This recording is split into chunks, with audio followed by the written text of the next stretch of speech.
तरह से हिंदू मुसलमान नेशनल लेवल पर और इंटरनेशनल लेवल पर कर देती है।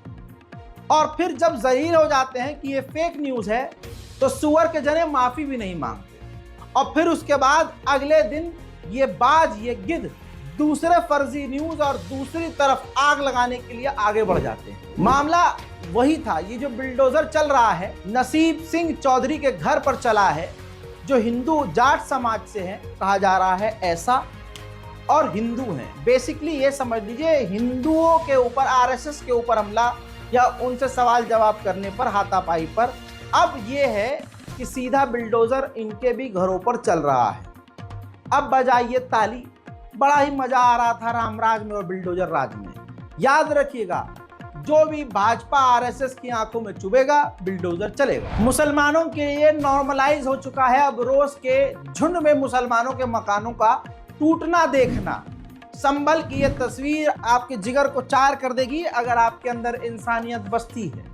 आपको जानकर हैरानी होगी और थोड़ी सी शर्म भी आनी चाहिए कि 1200 परिवारों को बेघर कर दिया और आपको पता नहीं।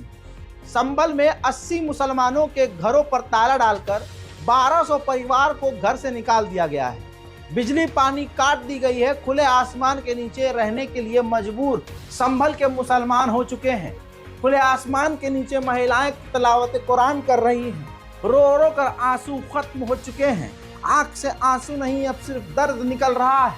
कोई इनका पुरसाने हाल नहीं है। कोई मुसलमान संगठन इनके लिए आवाज नहीं उठा रहा है। गोदी मीडिया इन खबरों को नहीं दिखा रहा है। चंद जो हमें ऑनलाइन डेटा मिला है रिसर्च के बाद, वो आप देखिए और सुनिए। विवादित जमीन उधर थी, फैक्ट्री की तरफ जहाँ पर कारखाना था। मुसलमानों को टारगेट किया है क्योंकि मेरा नाम सद्दाम है, इसलिए मुझे टारगेट। हमारे पास कोई नोटिस ही नहीं आया, कोई लीगल नोटिस न माननीय उच्च न्यायालय से आया, न कोई रेवेन्यू अथॉरिटी ने कोई हमें नोटिस दिया। हमें कोई भी जानकारी इस बात की नहीं थी। सुबह सुबह लोग हमारे हेयर पर आए और कहा कि हमें वो दिया क्या, हमारे लोग आके ये फोर्स के साथ आए और कहा कि घर खाली करो। हमने कहा घर क्यों खाली करें? बोले ये हाई कोर्ट का आदेश है। तो हमने कहा हमें पता चलना चाहिए, कोई लीगल नोटिस हमें बताइए कौन है कि हम लिक्विडेटर की तरफ से आए हुए हैं। क्या लिक्विडेटर क्या होता है यही हमें समझ में नहीं आया। हमने गूगल किया लिक्विडेटर क्या चीज़ होती है। आपको क्या परेशानी है? पुलिस आती है और देख के चलिए। उस दिन तो पुलिस ने रोड पे बैठने तक मना कर दिया था कि आप यहाँ भी नहीं बैठेंगे। परेशान पता तो सबको था। यहाँ पर 8-6 दिन से ताला लगा पड़ा है। नेता यहाँ पर सिर्फ फॉर्मेलिटी निभाने के लिए आ रहे हैं और कुछ करने के लिए नहीं आ रहे। वोट मांगने के टाइम पे 4-4, 6-6 बार आते हैं यहाँ पर नेता।